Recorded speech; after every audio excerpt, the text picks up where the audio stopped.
What's up, RetroManiacs? Welcome to the Retro Card Chat Podcast. My name is Mike, and I am from Mike's Retro Trading Cards, and I'm joined, as always, by Joe Day and EP Eric Pahowick. We're going to play a little game this week. One of us is an expert on grocery produce. One of us almost got another one of us arrested over a fantasy football trade, and one of us signed up for Gary V's text messages about sports cards. You guys watching, let us know who you think is who. And at the end of the show, somewhere I'll throw this in. We'll let you know which one of us matches up with that. How you doing, boys?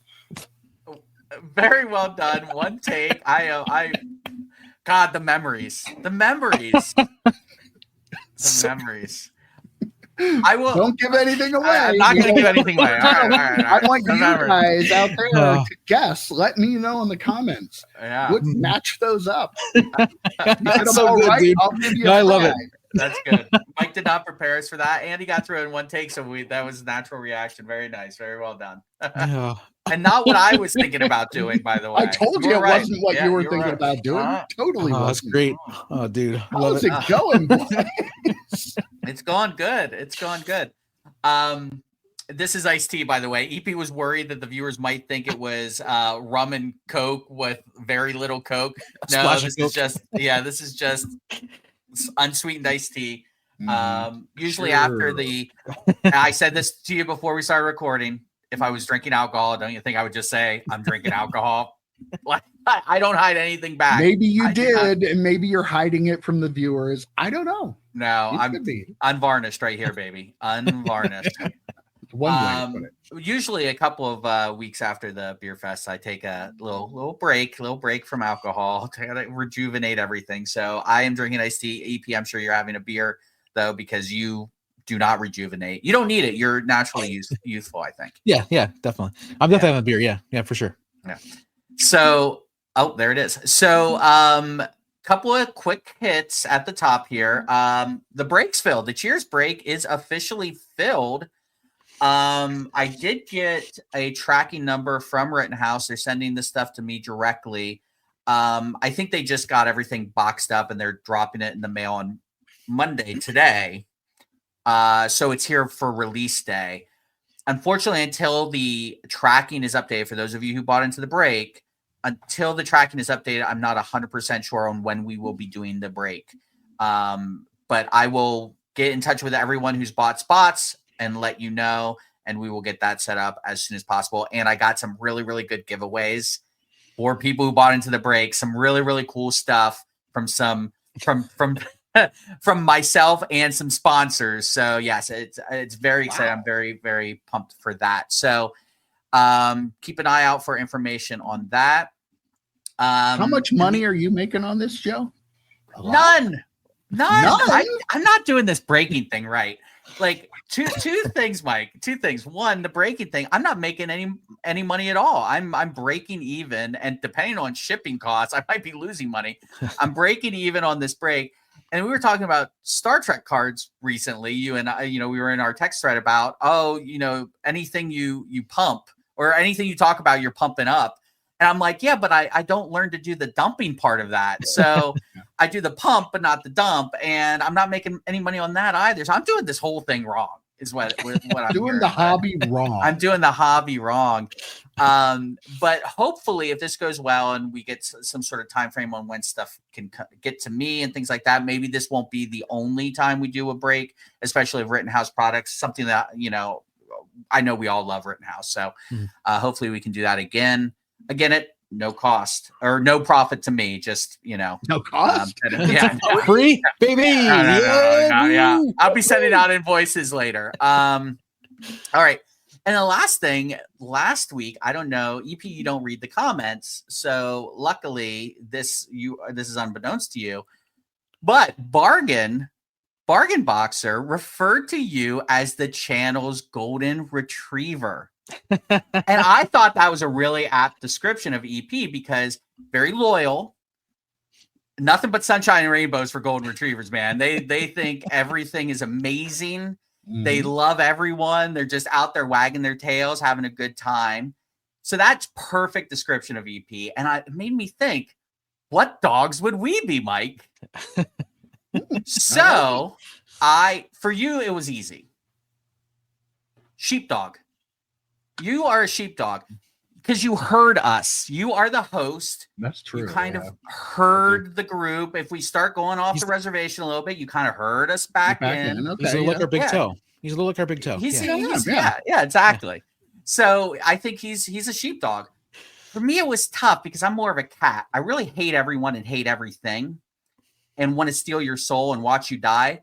But there aren't dogs like that. I mean, but is it Chihuahua maybe?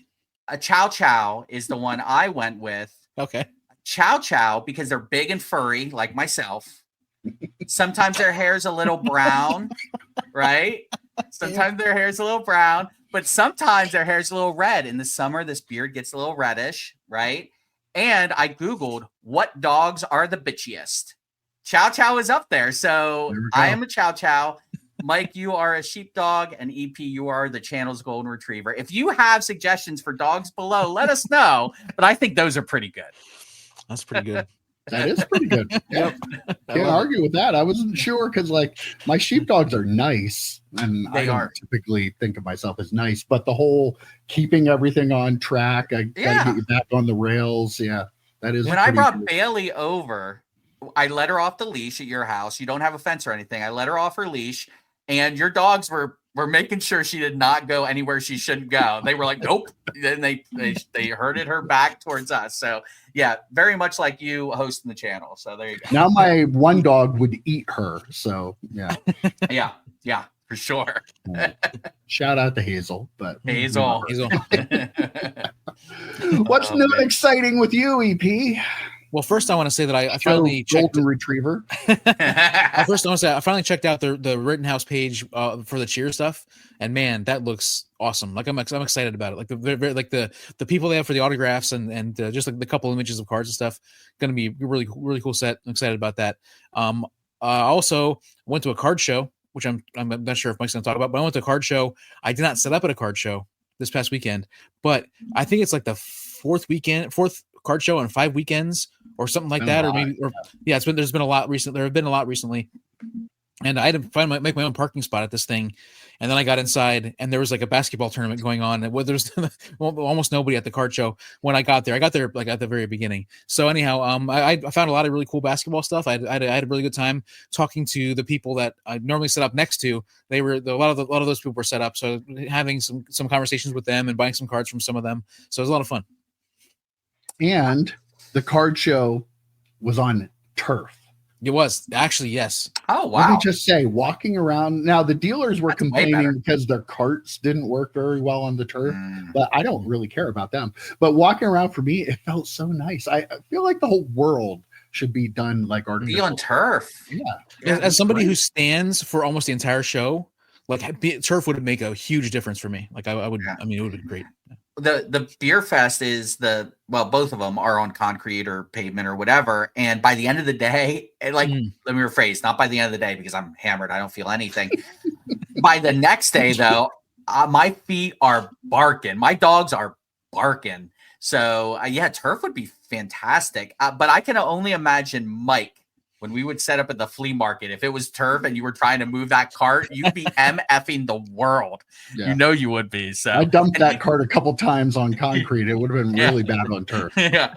And EP, I have a question. How do you quote unquote make your own parking spot? I assume you just pulled up to the entrance, put it in 4 ways, and threw someone the keys like they were a valet. Like what exactly is happening? There was a road along the side of the building that was not a parking area. But there was like 2 other people parking there. I was like, all right, looks good to me. So I went over there and parked. Like the parking lot was just completely jam-packed. Mike lucked out. I got a spot when he got there. But when I got there, it was completely full. I drove around the parking lot. There was nothing anywhere. And then you found you work for the paper and you're here to cover something. So that's not the cops we can't do anything about it. No, we can't do that. You could. Fantastic. I mean, it's gonna stop you. I know, yeah. Jeez. Yeah, the place where the show was, it's called the Miller Center in Lewisburg, Pennsylvania, and it is a gigantic facility. I've never been there before, and I didn't realize the size of it. I walked in they have a golf simulator right inside the door. Then they had all this food, like a little food court thingy, and people working at the front desk. I'm like, I'm here for card show. I saw Stein for the card show $1, so I figured it was there. And I'm like, could you tell me where it is? And she's like, oh yeah, just walk straight down all the way to the end on the right. You'll see a turf field. I'm like, oh, on a turf field. But as I walk in, there's like basketball court, either 4 or 5 basketball courts in a row with all of them full, games going on, people watching the games, craziness everywhere. I'm like, how is this place here and this big? I never even knew it existed. So, well, the crazy thing is the last court was the turf court. But then also, if you're like halfway through that, there's a hallway that goes back to the actual like workout area. This is the YMCA slash facility, and there's like the whole workout area back, like the other half of it, the other side of it on that, if you go that way, was like a workout center. It was just it's a crazy big building. You know, the way you're describing it, you know, I texted you guys during like municipal meetings I've gone to, and it's like there's some municipalities I go to and they're like, we can't afford roads, right? And then there are other municipalities I go to and they're like, yes, the golf course that we're building. Can the trees not face east because the Zen factor of that is not great? So, like, Lewisburg is very much, very much that the Zen trees. Yeah, they are the Zen trees neighborhood. For those of you not from Central PA, that sounds very much like a Lewisburg facility. EP, did you show the kids playing basketball how to dunk? No. I mean, if I think of you, I think of your basketball prowess. Well, I mean, I dunk on like the 6-foot hoops for sure, but no, these were actually regulation height. Okay, all right. Listen. Next time we go to Mike's, we're gonna lower that thing down to 6, and I'm going to show you guys my tomahawk dunks. It's as low as it goes, and you can barely hit the rim with the tip of your finger. I don't think you even hit the rim, and we were worried about you dying while trying to jump and hit on the way to the national, right? Yeah, I wouldn't die, but I may explode. I may explode all the muscles in my legs. They might all explode for sure. We're wheeling you around. Do we get handicap parking at that damn facility?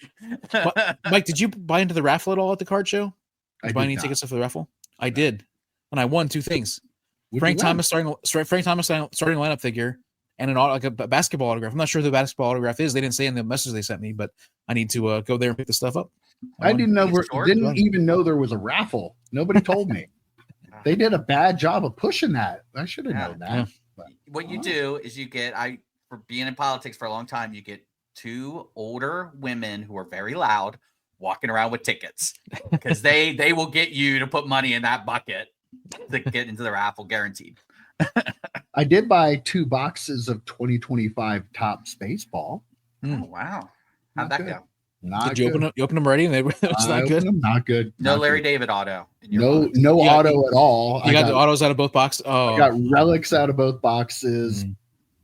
Not much of anything. What were they? 75 a box, 75ish. $100. No, $100. Oh, that's actually not bad. That's 100 was a good price, yeah. Yep. Which I bought them from the card shop that I go to all the time, but at the show. So interesting. But yeah, did not do well. Thankfully, I didn't record them for the channel because you won't want to watch that. No.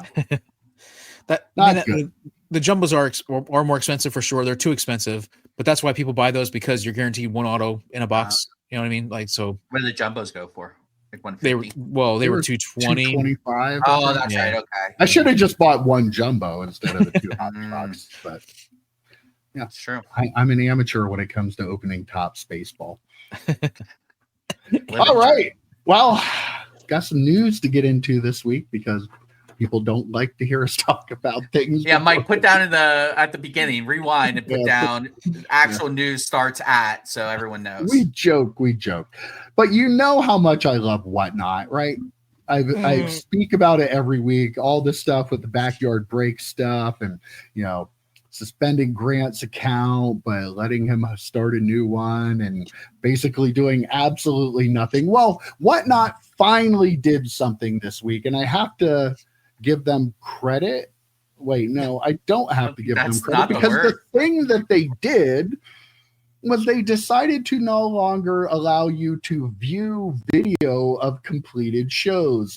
So if there's a breaker, I don't know, let's say pick a name around backyard breaks. And let's say that they're breaking, and I don't know, a breaker, I don't know, Grant. Let's call him Grant. Let's say he like makes jokes like, you know, that sexualize minors, just something weird like that.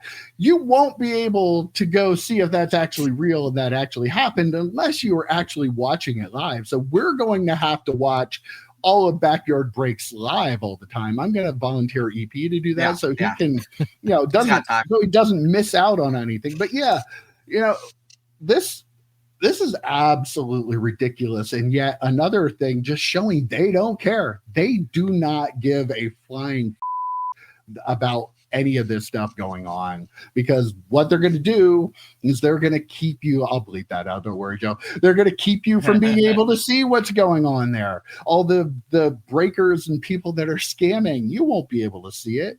Even I have broken with some people on WhatNot before. I don't want to sit around and wait like 5 hours for the break to fill.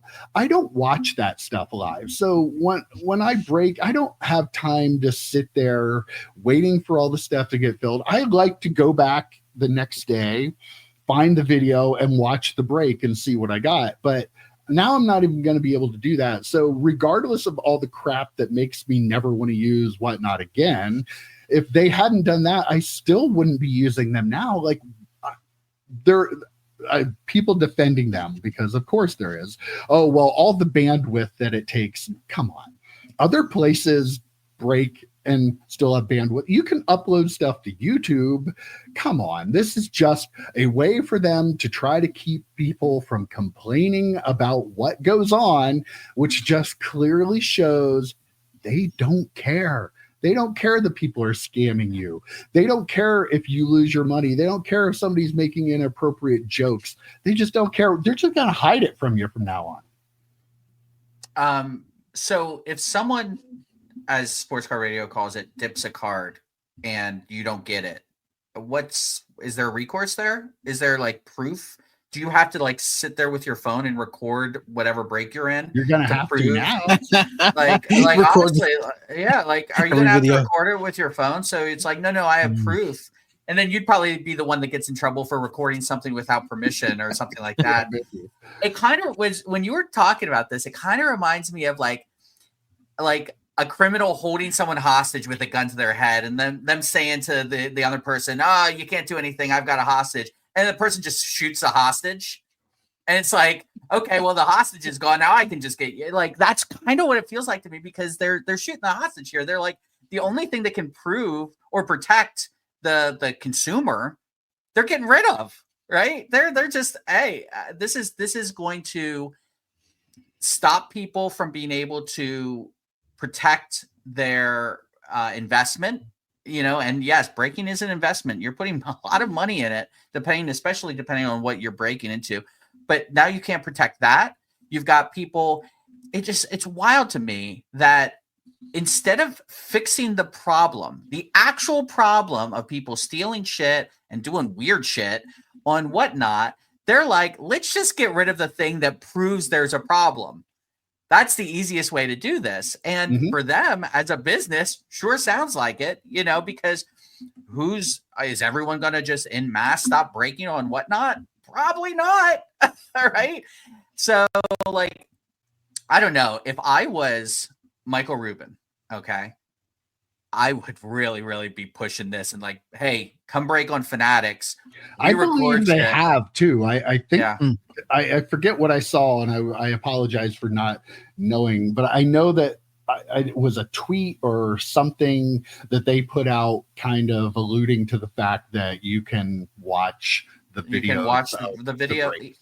And breakers who break on YouTube should be saying the same thing. Hey, come and break with us. You can make sure you can go back, and they don't even have to do it as a negative thing. You know, they can do it subtle, not how I define subtle, but how normal people would define subtle. They can go and they can break and watch, you know, because I never watch live breaks. And I watch a lot of breaks. You know, I talk about watching Star Wars breaks all the time, right? The antiquities crap. But like, I like to go back and watch that stuff because it's entertaining. I'm not going to sit there for a live stream for like 6 hours. No. That is not entertaining to me because there's so many breaks in between the breaks. Like people, I have to go get the stuff for the next one. Oh, this needs to get filled up. And you can't watch it. So the ability to go back and watch it it has to be a feature, not a bug, right? And that's what WhatNot's saying to you. Oh, you being able to prove that something got stolen or someone said some weird shit, that's a bug. We're gonna fix that by just not having it anymore, which is crazy.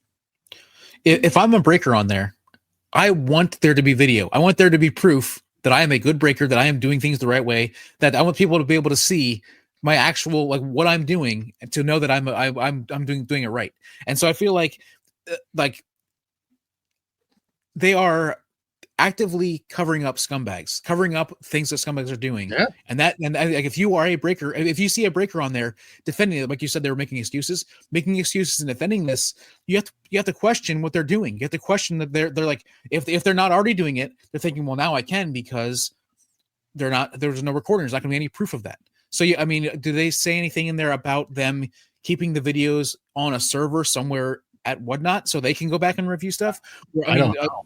Like I feel like we talk a lot about eBay protecting buyers and like overprotecting buyers in some cases, where the buyer almost always wins. But in this case, I mean, typically the buyer is the person that stands to lose more than the seller in most cases.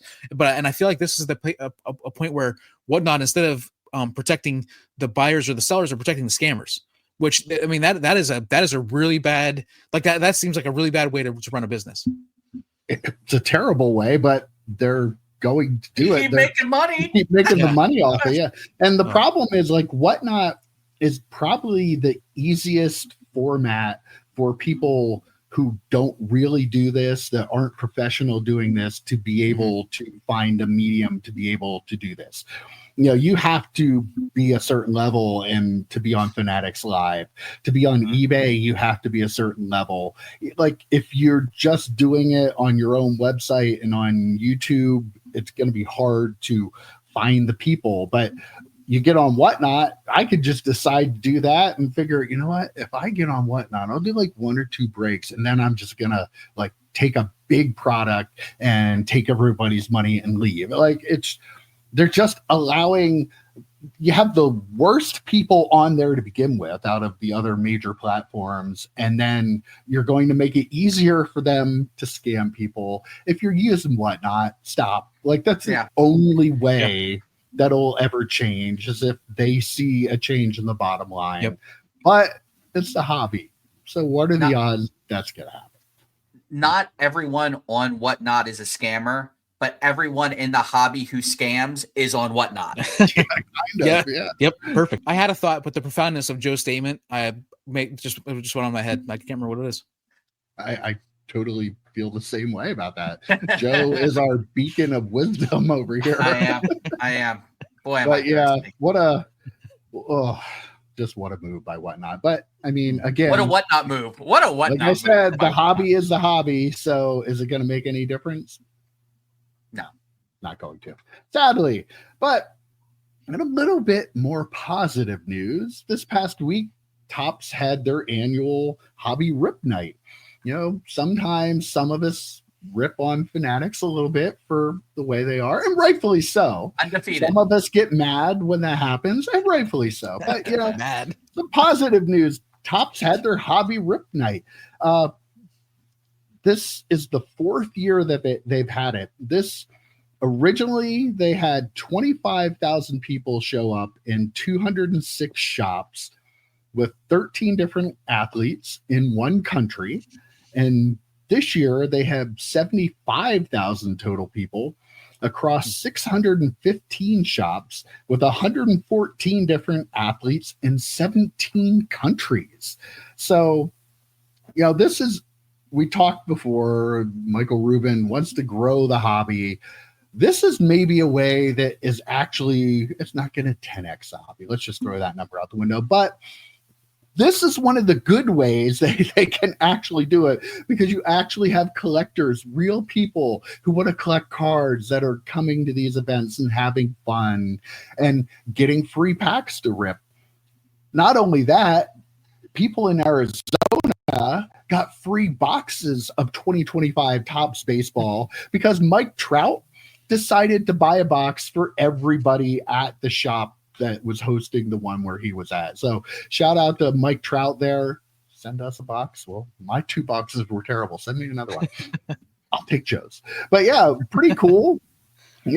This is one of the good things in the hobby, and I'm glad to see that it's growing. Joe, I'm glad to see that it's growing the way it is. I'm going to throw it to EP so we can have a little bit of positive talk before Joe does his Joe stuff. No, I mean this is awesome. I believe you said it was 25,000 to 75,000, so it's a 3x. Is that right? So they did 3x the hobby, and since they've taken over, not quite 10, but they're 3x. Yeah, this is cool. I'm glad. This feels like it's something that it is for collectors. I love the Mike Trout giving boxes to people. That's freaking awesome.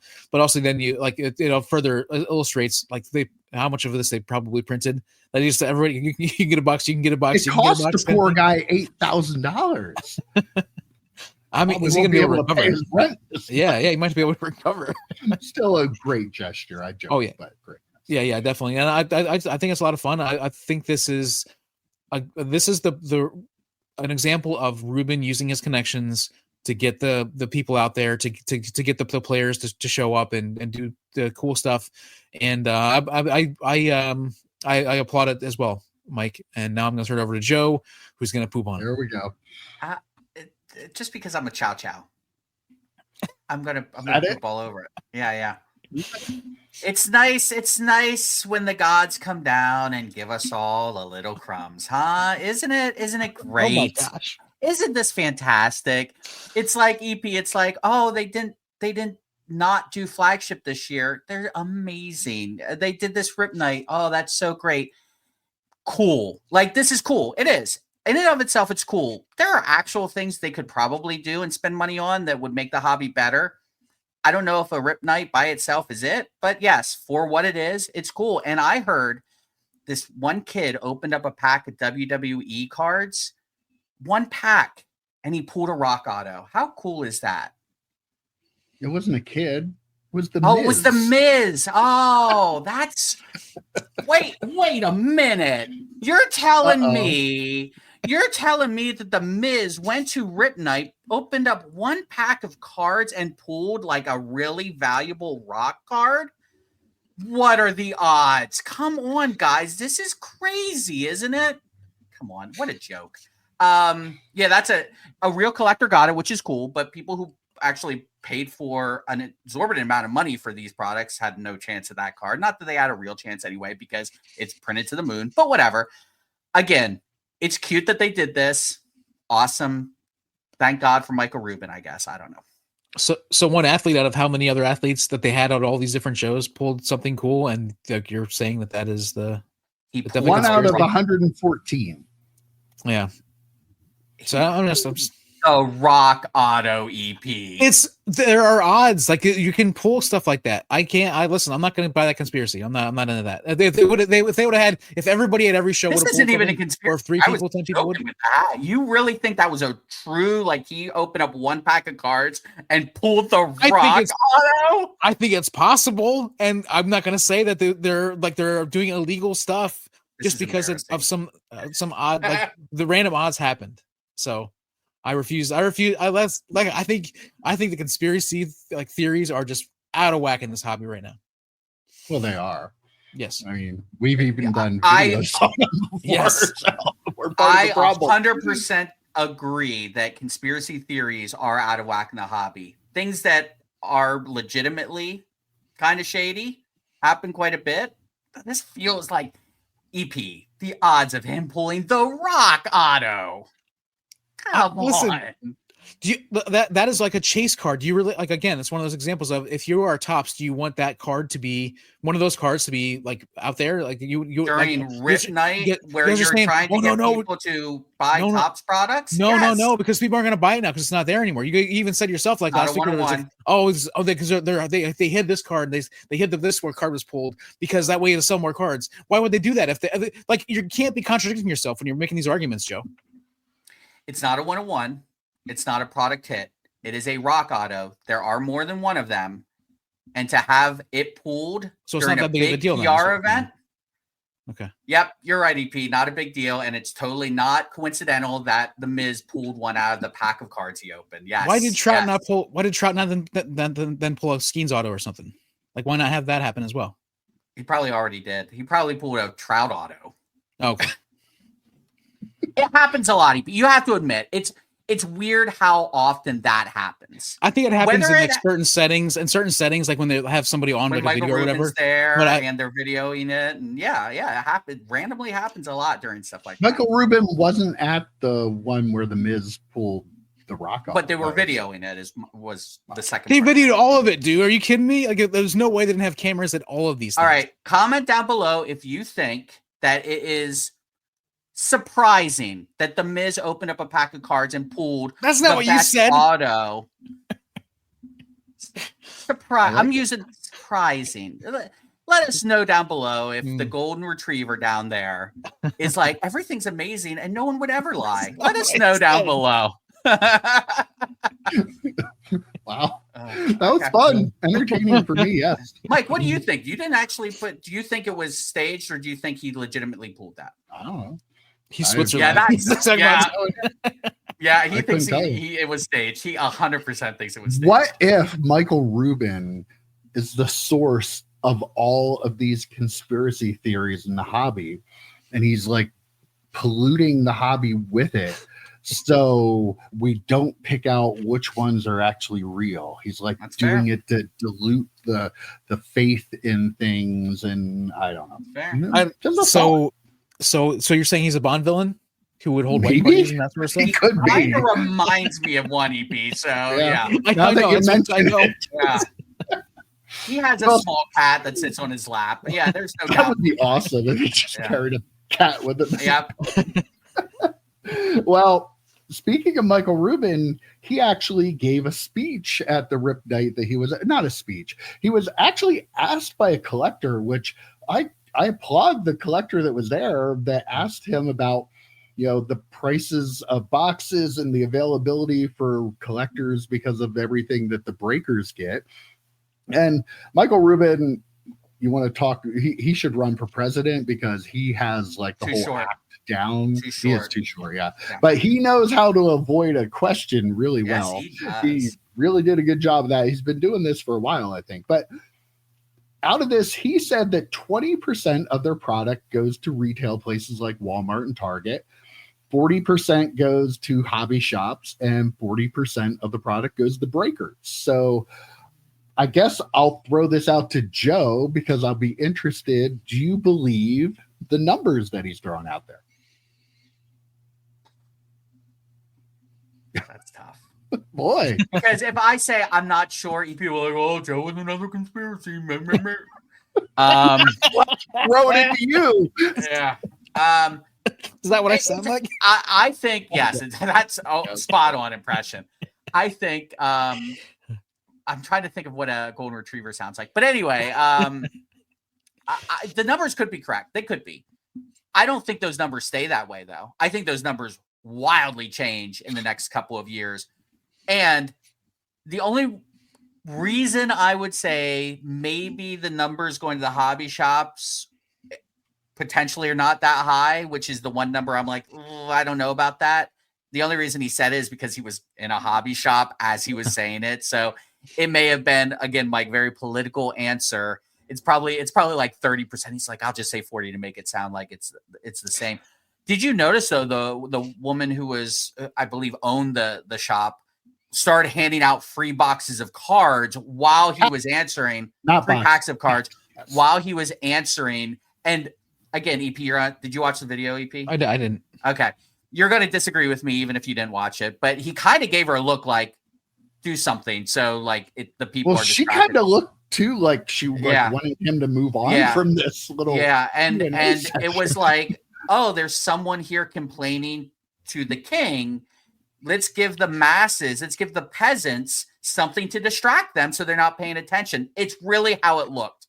I'm sorry. She did have the cards in her hand, though, I think, she did. before the question was asked. So, And she was like, ooh, this question looks a little salty. I might want to. She might want to move the process along. Yes. Yeah, it felt like that.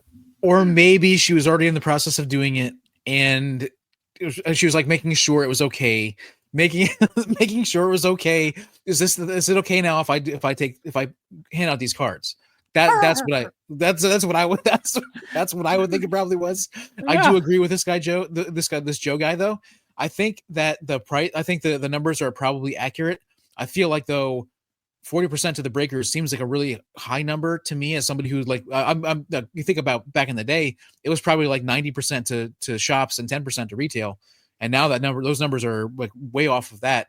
But I feel like if you think about half of the 80% allocated to the hobby as opposed to retail goes to breakers and half goes to the hobby shops. Like that seems to me like is a really that scares me. That's a break that scares me. And I also agree with Joe that it's going to only increase. Like the number of going to breakers is going to go to 60%, like 60-20. I could see 60-20-20 or 60-10-30 even, depending on what happens, what they do with some of the. Did he say it was this past year that was 40-40-20, or did he just say? I don't think he specified. I think he just said in general. Right. I would also be surprised, EP, if it was like the accumulation of a few years worth of data, and maybe it was, like the hobby shop 5 years ago, and it's getting more skewed. So he's like, well, this is probably 5 years worth of data, but I'm going to use this because it doesn't look as bad. Mm-hmm. Again, he's a politician. He's in the middle of a hobby shop with people specifically going to a hobby shop. And really, you're saying only 40% to the because of the retail thing. Sadly, right now, because of the prices, retail is probably where a lot of collectors are going to fulfill their hobby needs because they can't afford the hobby boxes in the hobby shops or afford to get into breaks.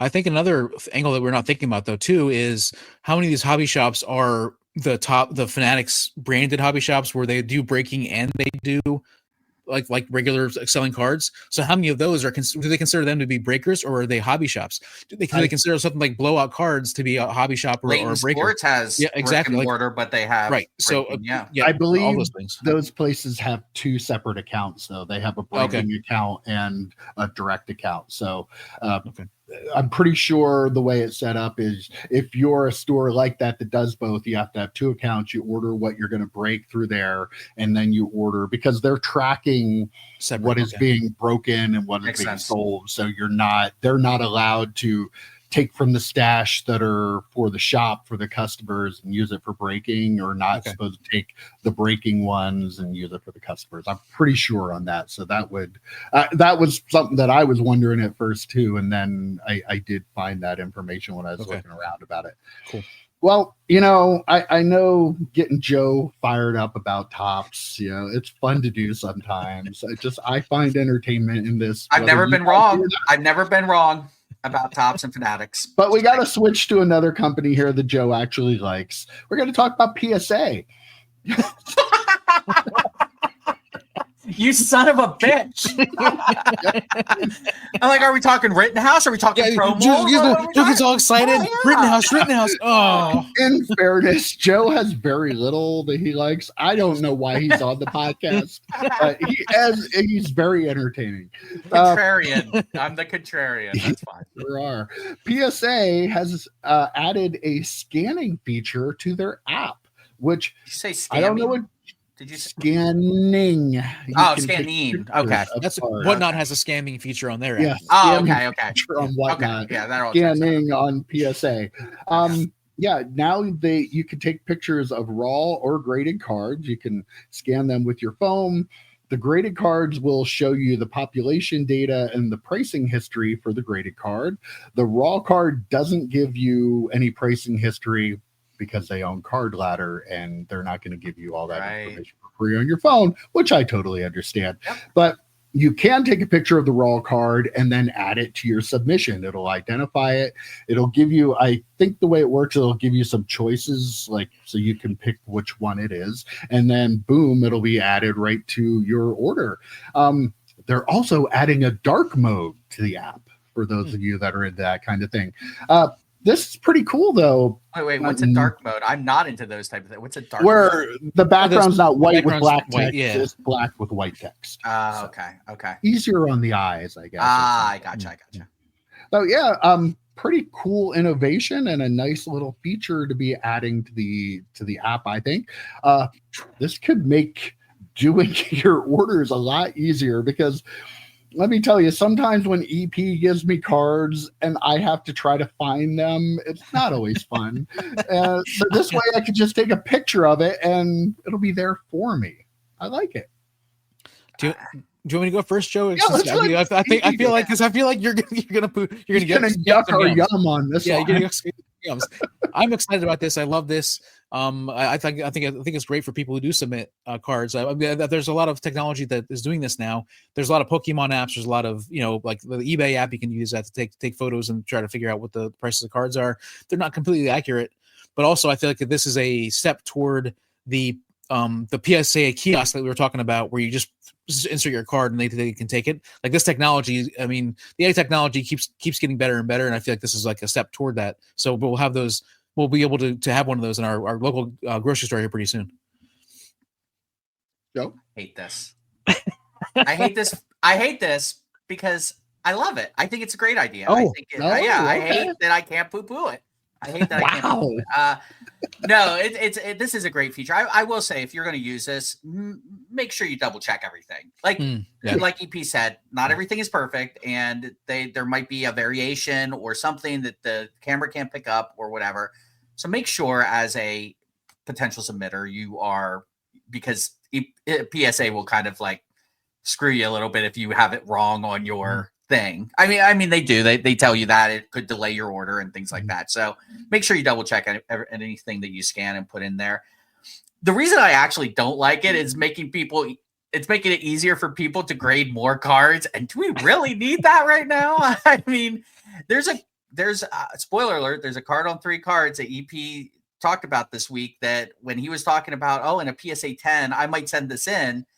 And it turns out the PSA 10 value is not that much more than the grading fee. So it's like, do we really need to be grading all these cards? Not even the joke I make about killing the environment or whatever, which is not a joke, it's real. But yeah, I mean, do we really need this? Yes, because it makes things easier, and I love things that are made easier, but it's just going to make it way easier for people to submit. When are we getting to 2 million cards a month, people? When's it happening with PSA? I mean, this year. This year, yeah. Is it by the end of the year when someone hits a month or PSA hits a month of 2 million? Wouldn't surprise me.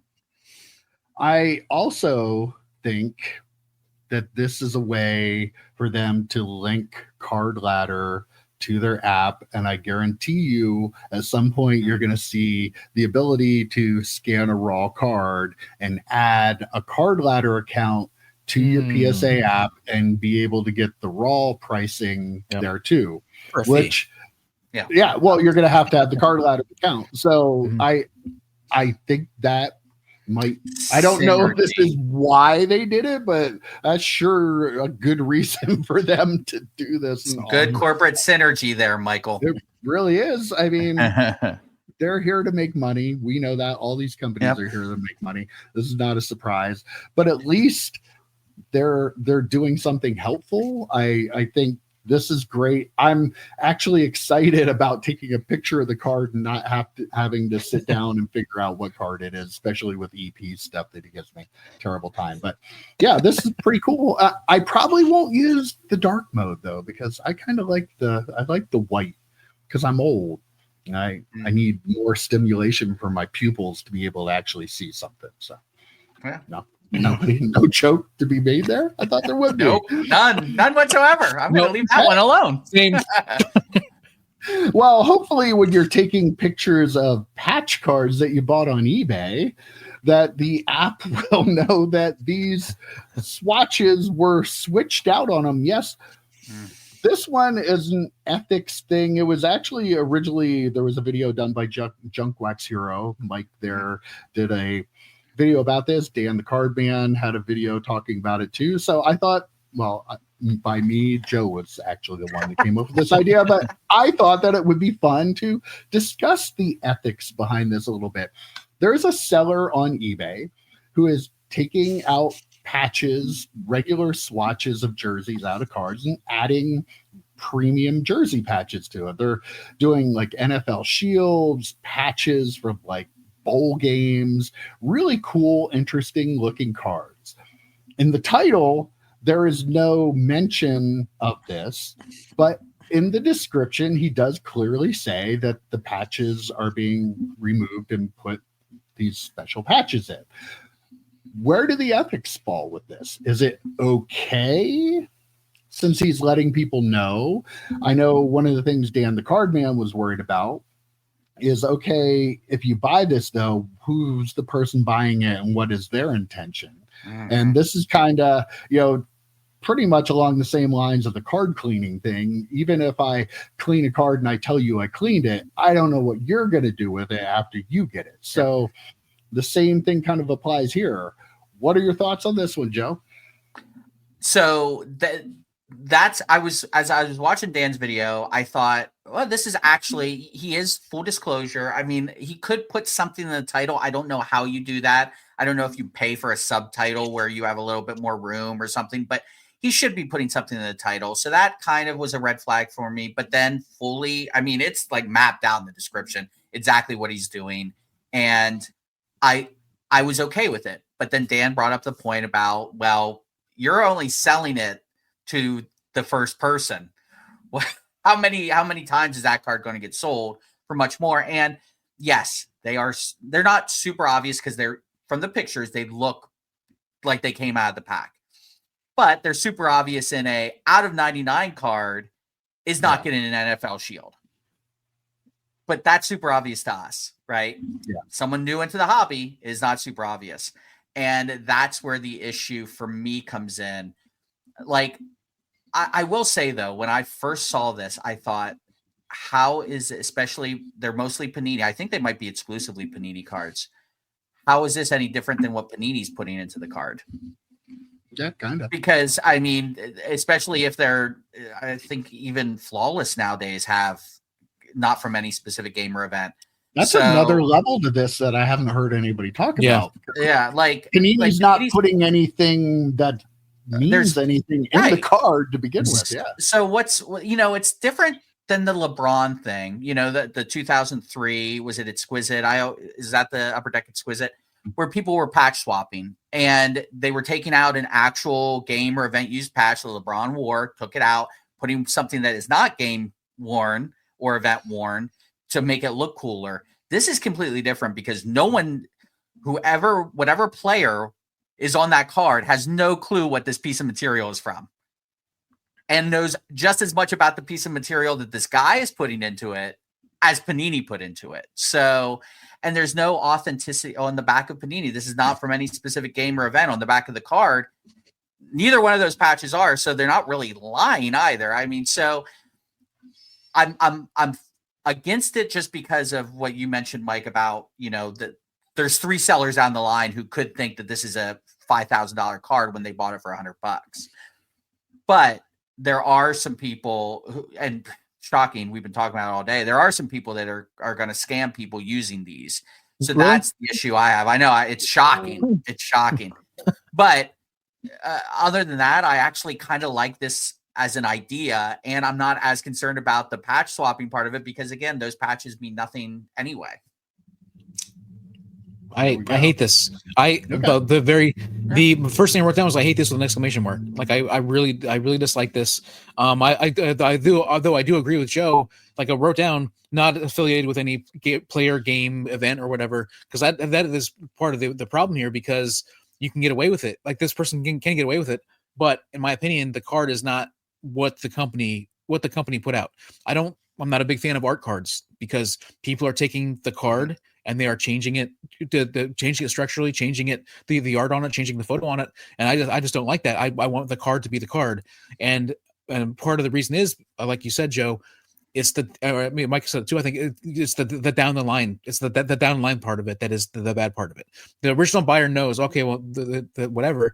But as I said before, people die, and then those cards end up in other people's hands. Every week he's been getting morbid. Oh, morbid! What the man? It's the bottom line is like that's what's going to end up happening. So if it's not you selling it to somebody else who's going to be the scammer, eventually your kids or whatever are going to take that card and they're going to sell it to somebody else who's probably going to scam somebody else. Like that's just so you're introducing more chances for for scamming.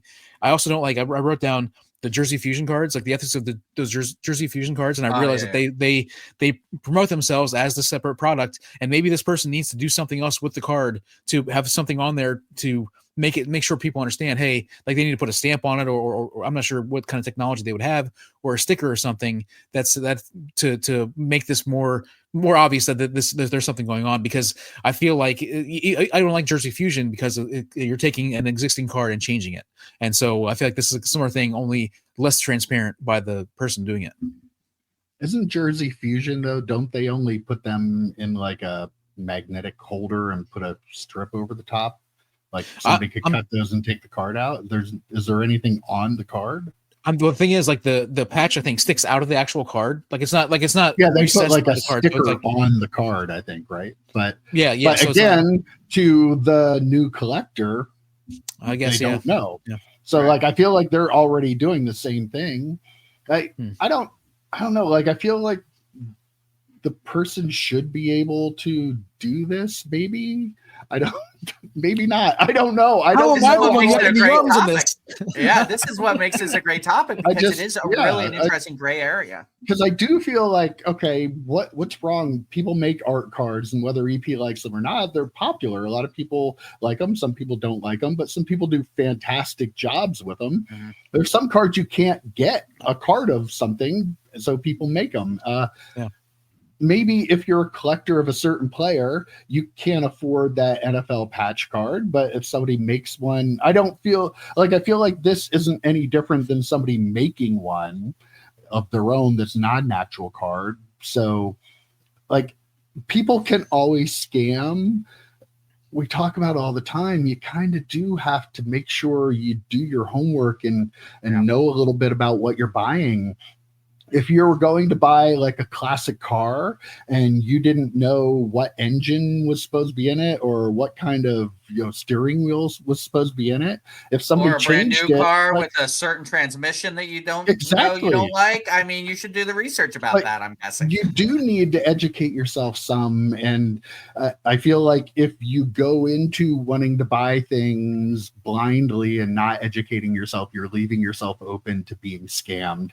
I'm not saying that makes it okay, but if I'm not aware of something I want to buy, I do try to learn a little bit about it before I buy it, so I know. And I don't know that this person doing this should be responsible for anybody else down the line who might want to be a scammer and try to rip somebody off, and then the person who didn't take time to educate themselves. I could be totally wrong. I don't know, but I feel like that's where I am right now about it. I'd be willing to listen to evidence on either side because I'm very non-committal right now. There's an interesting thing that has popped up in the non-sports side is so you have artists who do sketch cards, right? Like I have one right here. You can buy blank sketch cards and send them to artists and have them do a sketch card for you. Mm-hmm. The backs of those sketch cards and the front of those sketch cards are the same exact sketch cards that they get and they do, and they give them back to Upper Deck or whoever and put them into products. I mean, it's not a pack pulled sketch card. And if you didn't know, you didn't know. And someone could sell that on eBay as look at this 101 Spider-Man versus Venom or something totally off the wall that's like has 5 or 6 characters on it that would probably go for $1,000. And it's still a piece of art, so there is a difference, right? But they're putting it on a medium that is something that should be put in packs and potentially pooled. I don't know. There's so many of these like little gray area things where I agree with you, EP. I'm not a fan of this in just general, but also you have to be a vigilant buyer too. You have to put some of the onus, and that's why I know we had a little bit of pushback about the guy who bought the Jordan PMG, but I wrote that down. Yeah. Dude should have known. I mean, he got a Jordan PMG from 1997 for like $20,000. I mean, it sucks that everyone colored him with a marker. Right. Like, yeah. be a vigilant buyer. I think if you watch our podcast every week, you should know how many people scam, how many people could and will scam you in this hobby. You should be a vigilant buyer at all times. DTA, in the words of Stone Cold Steve Austin.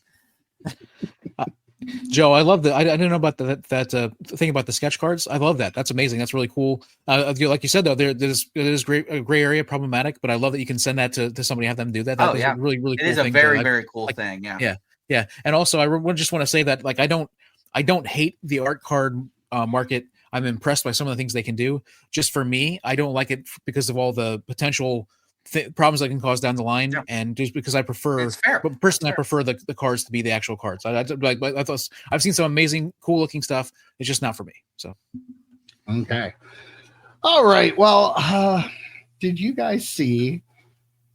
We talked before about the Victor Wembanyama jersey swap with the little kid, and then we found out that the dad wanted to sell it, and then it sold at auction for like $70,000 or something. Now, did you see that the dad was claiming he didn't want it sold? The kid said that. Well, the dad is saying the kid didn't want it sold, and apparently he did it like the day after Wemby got hurt, but it was like a day before the auction was ending. And then he was claiming that Golden had reached out to them when Golden proved that no, he got in contact with him. Needless to say, he was trying to get the sale stopped, and that didn't work in court. But what's going on? It clearly, okay, I don't know that you need conspiracy hats for this. I love yours, EP. But ski cat? It is. Yeah, we're at the point where the dad is saying that the 5-year-old kid had regrets about selling the jersey. That, you know, the dad totally had nothing to do. It's just a whole mess. But the bottom line is he's trying to sue Golden to cancel the sale of the jersey. This guy was a scumbag before. Scumbag times 10 now. Like, okay, I'm sorry. Do you not know how like email works and shit? Like, I feel like Golden, you said, had proof that he did. Yeah, they had the exact date and time where he hit the sell item button on their website. Yeah. So yes.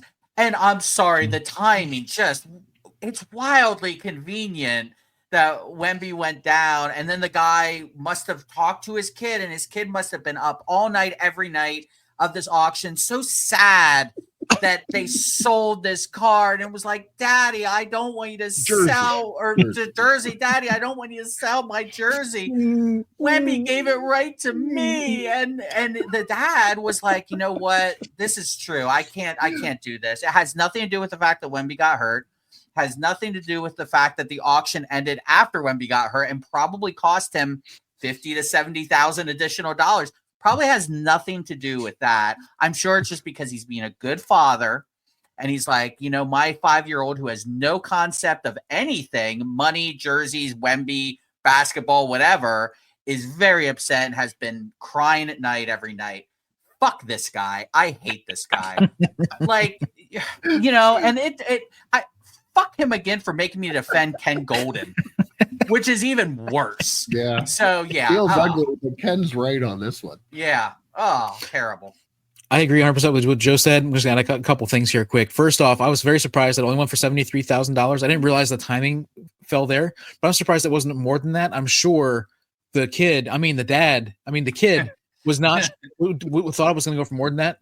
Also, if I was a 5-year-old kid and the dad and someone said you're going to get $73,000 for that, I'm like, dude, I'd be so excited. Like I'm like the kid. There's no way. Like this is all the dad. And like Joe said, I don't want to use the word hate, but this dude definitely one of our hobby scamming friends. That just there are just so many of them that this is definitely. I hate that guy. I hate that guy. I do admit that sometimes I pick topics for this podcast just just to get a reaction out of Joe that I want to hear. Guilty as charged. You baited the hook, and I scarfed it up, baby. I was there for it. Oh man! So since we're on a roll, let's go to this one other little thing I have written down here. EP, you pointed this out to me. We saw this on Twitter. There's a Twitter user who was complaining about emails that they got from PSA. Apparently the emails were just, I read the emails. It was basically just them saying that your account is canceled. Any other account you try to make, we will cancel. Just stop all the crap talk you're saying about us. And I didn't really know what this was about. And EP, you did let me know. The guy was, had a video of himself on TikTok, like cleaning cards with Kurt's Card Care and stuff, and then sending it in. And then now he's complaining about PSA because PSA deactivated his account and won't let him use any other accounts that he tries to make.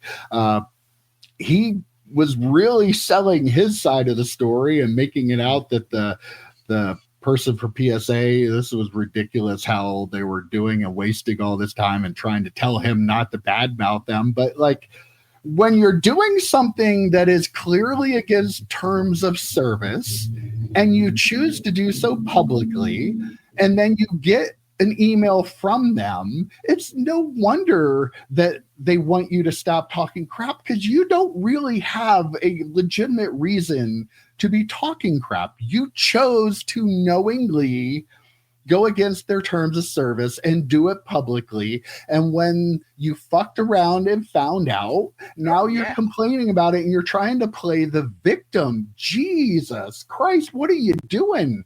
This is just like, this is social media and the hobby in a nutshell. Oh, look what they're doing to me. Look what this guy, how he's like telling me not to talk bad about him. Well, you're probably lucky that they're not suing you for defamation or libel or whatever that would be. Or they're not in front of you when you say that shit, and they'll punch you right in the face. That's the problem you have. The problem. That's the problem you have. Ask that kid who was dropping some very, very mean words that I will not repeat. It's the other F word about Travis Kelce in front of Jason Kelce. He's lucky he only got his phone destroyed. Right. I'll tell you what, if Jason Kelce was a lesser man, that dude would still be picking himself up off the off the sidewalk. So yeah. And what made me hate this guy the most is when he said, "Look at me, I'm living rent free in PSA's head." Yeah. That's what made me hate him the most. And I'm thinking, yes, Nat Turner, as he is dabbing sweat off his forehead with $100 bills and 1997 PMGs, really gives a shit what you think, pal. You are not as important as you think you are. You're just an annoyance. And they have someone who probably makes minimum wage that has to deal with your annoying ass and keep canceling your accounts. So just shut up. You did something wrong. You did something provably wrong. They told you to stop.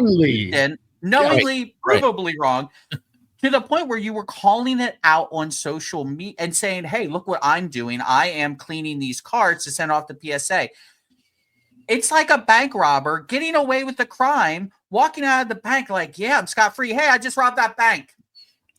What are you doing? Just shut up. Watch this video I took of me robbing that bank. Close the red light, pull down the window. Hey, I just robbed that bank back there. Yeah, it's so frustrating to me. And social media, I've said this before, not just about cards, but just in general in life, gotta be the downfall of Western civilization as we know it. It just is. I'm sorry, there are some great people.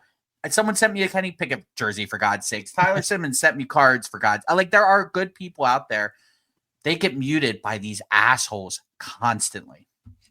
Yeah, I wrote down the PSA living rent free in my head, or I'm living rent free in PSA's head as well, just because like that. The thing is, like, this guy's 100% a scammer and the worst parts of the hobby, 100%. But that comment makes him 125%. Oh, because stop. You are already a piece of garbage. So don't add to the pile of garbage. It was also soaking cards. And then also He's not allowed to go through group submitters. I don't know if you saw that part, Yeah, but they even said they specified no group submitters, and if they find out that a group submitter sent your cards in, they're gonna like shut down that account too. Like they were legit like, and then the person said you did not get my permission to use my name and face, and said take my name and face down. And so yeah, like the leader was like he scratched out the name and the face and stuff like that. Like it was like this guy, complete and total piece of garbage. We have a competition for douchebag of the week between him, the dad, the Miz pulling the Rock card. I mean, who do we pick? I like the Miz. I actually like the Miz. You're gonna blame it on don't blame it on the Miz. Yeah, don't blame it on that. He didn't know Ruben handed him that pack with the Rock card on it. Well, I'm gonna end this week on a bright note. There was a huge sale this week. No, this was fun. Trust me. Okay. Did you know that Pokemon cards are kind of hot right now? Anybody hear that? What was that property again? Pokemon, I think it's. Oh, I think I heard somebody talking about those. I thought Pokemon. The monsters. Yeah, I heard people talking about that at the show. Yeah.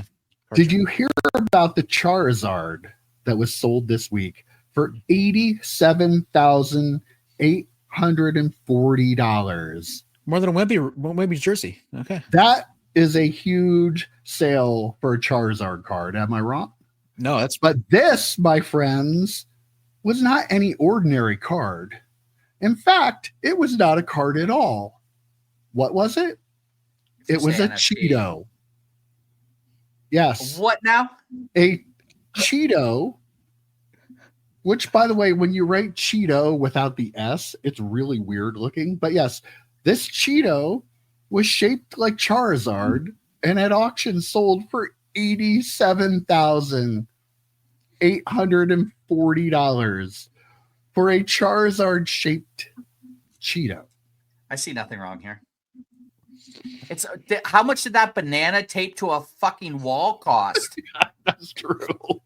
Like it sounds like they got a deal, because I prefer Cheetos to bananas any day of the week.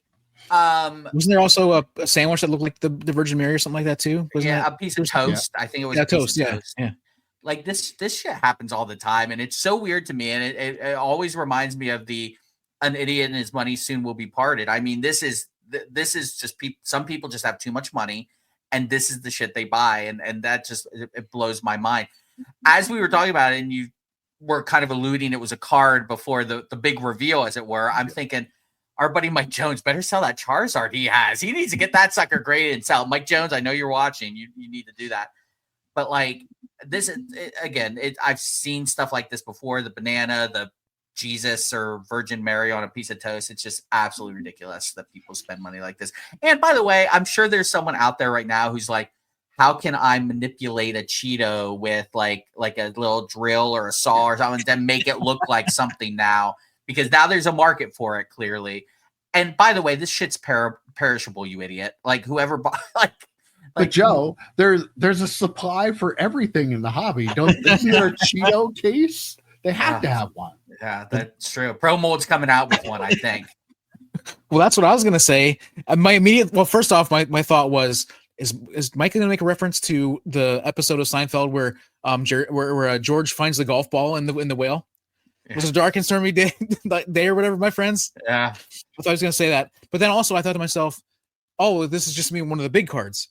And nope, it ended up being a Cheeto. And it's like, immediately I was like, you think PSA is going to grade that? You think they're going to put that encase that in the PSA wait, actually, to protect it, use my code, the sports card dad, for all your slab mag needs. I think you could put a Cheeto in there and it will stop UV ray 100%.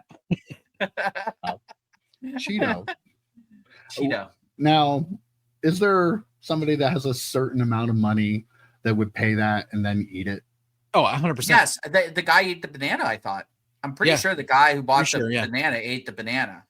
And by the way, I don't want to make this about class warfare or anything, but he's going to. I'm going to. Get the edit button ready, Mike. Yeah, I no, I'm just saying, like, we're going to clap once in unison. People spending this much money on stuff like this and then eating it or whatever. I think to myself, there's people who can't afford food at all, right? Maybe, I don't know, donate that money to a food bank. It's just it's so frustrating. It is. Donate the Cheeto. There you go. Yeah, donate the Okay. Cheeto. Well, it's that time of the podcast. We got to let the listeners know that whole intro thing I did like 4 hours ago. Who's who? So I want to know, first of all, who is the grocery store produce expert? This guy. EP. Yes. There it is. That is true, too. He is the grocery store. He worked I worked at Wise Markets here Markets in Pennsylvania. He's the guy that taught me how to like tell if your cantaloupe's ripe or not. So he's an expert. You have questions, right? Hit him up in the comments. No, you wrap on it. You wrap on the side of it, and if it sounds hollow, then it's ready to go. There you go. There you go. The smelling part is the potatoes and tomatoes.